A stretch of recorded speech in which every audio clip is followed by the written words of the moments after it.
Barricade ഉയർത്തുകയാണ് ഇപ്പോൾ SFI പ്രവർത്തകർ.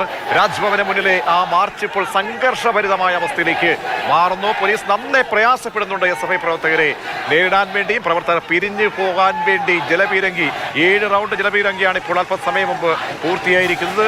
ജലപീരങ്കി 7 തവണ പ്രയോഗിച്ചിട്ടും പ്രവർത്തകർ പിരിഞ്ഞു പോകുന്നതേയില്ല. രാജ്ഭവന് മുൻപിൽ മുദ്രാവാക്യം വിളിച്ചുകൊണ്ട് ഇപ്പോഴും നിൽക്കുകയാണ്. ബാരിക്കേഡ് തള്ളിമറിച്ച് മുന്നോട്ട് പോകാനുള്ള ശ്രമമാണ് ഇപ്പോൾ. ബാരിക്കേഡ് കെട്ടിയിരിക്കുന്ന കയറുൾപ്പെടെ കണ്ടിച്ച് മാറ്റി ബാരിക്കേഡ് വേർപെടുത്തി ശക്തമായ പ്രതിഷേധം അറിയിച്ച് മുന്നോട്ട് പോകാനുള്ള ശ്രമമാണ് ഇപ്പോൾ SFI പ്രവർത്തകരുടെ ഭാഗത്തു നിന്നും ഉണ്ടാകുന്നത്. പോലീസ് നന്നായിട്ട് പാടുപെടുന്നു. SFI പ്രവർത്തകരെ നേരിടാൻ ജലപീരങ്കി കൊണ്ട് മാത്രമേ ആദ്യ നിമിഷങ്ങളിൽ കഴിയുന്നുള്ളൂ എന്നാണ് മനസ്സിലാക്കുന്നത്. 7 റൗണ്ട് ജലപീരങ്കി പ്രയോഗിച്ചു, മുദ്രാവാക്യം വിളിക്കുന്നു.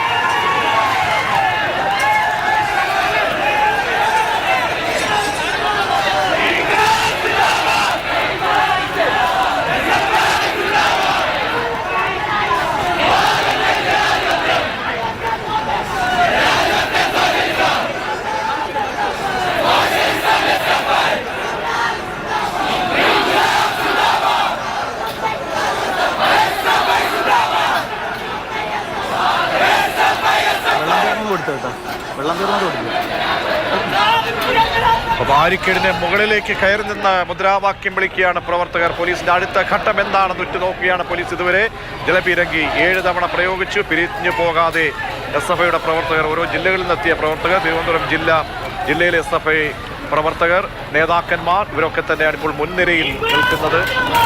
ബാരിക്കേഡിന് മുകളിലേക്ക് കയറുകയാണ്.